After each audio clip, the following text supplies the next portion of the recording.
Okay, picture this. You're in the kitchen just trying to make some dinner. Everything's going fine. And then suddenly, your food declares war on you. Seriously. Well, that's pretty much what happened here. And it kicked off this hilarious, foamy mystery. So let's figure out what was really going on inside that pot. And that's the sound of pure panic. Ah, my noodles are escaping.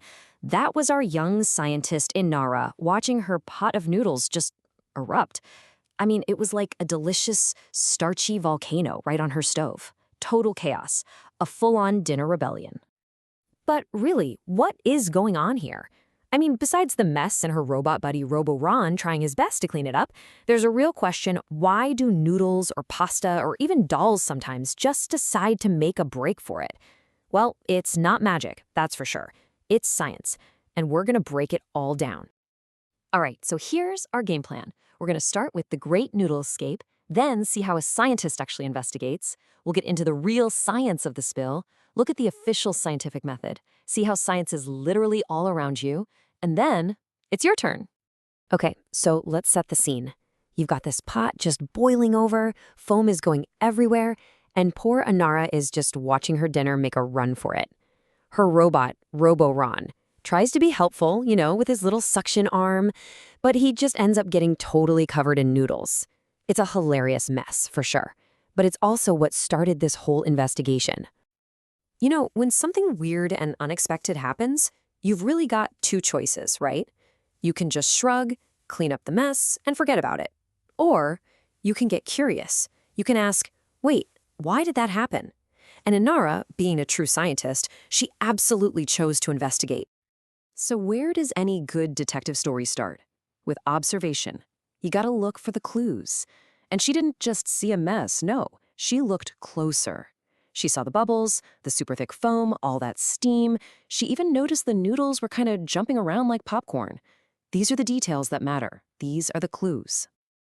All right, so you've got all your clues, your observations. What's next? Well, for any curious person, the next step is obvious. You ask the big question: what's the reason for all this? Why did that just happen? And that leads us to what scientists call a hypothesis. Fancy word, but it's really just a smart guess. Inara came up with two. First guess, the noodles are haunted.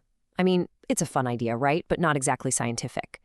Her second, more logical guess, maybe it has something to do with the heat, the water, and all those bubbles I saw. Of course, her super logical robot sidekick Robo-Ron had to run the numbers. The chance of haunted noodles, a teeny tiny, basically 0.0000001%. So yeah, I think we can safely say the ghost theory is out. Time to focus on the real science. Okay, so this is it. This is where we get to the heart of the mystery. We've got our clues, we've got a good guess. Now let's pull back the curtain and see the actual science that caused the Great Noodle Escape. So the real culprit isn't a ghost, it's starch. Here's the breakdown. When you boil water, you get steam bubbles. Easy, right? But when you throw noodles in, they release the sticky stuff called starch into the water. Now think of that starch as a super strong, sticky net. It catches all the steam bubbles and won't let them pop. So they just build up and up and up, creating this thick foam that just keeps growing until, whoosh, it has nowhere to go but up and over the pot. And there you have it. Case closed. What looked like a totally random kitchen disaster was actually just a predictable scientific reaction. The clues led to a guess, and the science proved it right. Mystery solved. What's really cool is that what Inara just did, that's basically what scientists have been doing for centuries to figure out everything. It's like a secret recipe, not for cooking, but for discovery itself. So let's look at the official scientific method. It really breaks down into 5 simple steps. First, you observe something interesting, like exploding noodles. Then you ask a question. Why on earth did that happen? Third, you make a hypothesis, an educated guess, like it's probably the heat and the foam. Fourth, you experiment. You could try it again, maybe with a bigger pot, to see what changes. And finally, you reach a conclusion. Yep, boiling water plus starch equals a big mess. It's this simple but super powerful loop. And like Inara says, science can get messy, and that's totally okay. I mean, sometimes you spill the noodles, sometimes your experiment just doesn't work. But that's the whole point. Every single mistake, every mess, it's all just part of figuring things out. And here's the best part. This way of thinking isn't just for scientists in labs or, noodle emergencies. Once you start looking, you'll see that you can be a scientist literally anywhere, anytime. I mean, think about it. You get a flat tire, that's not just bad luck, that's a science lesson about air pressure. You see ice melting? Boom, states of matter. Your doll boils over? Hey, that's our old friend starch again. Even a pen that stops working? That's a little mystery about ink and air bubbles. It's everywhere.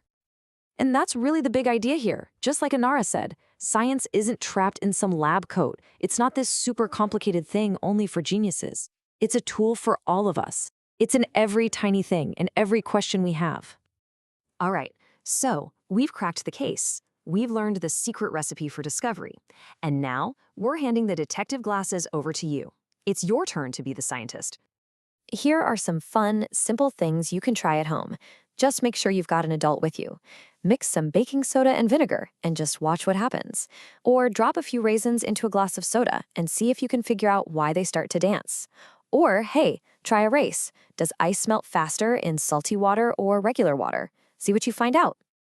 And while you're trying this stuff out, just remember what Robo-Ron said.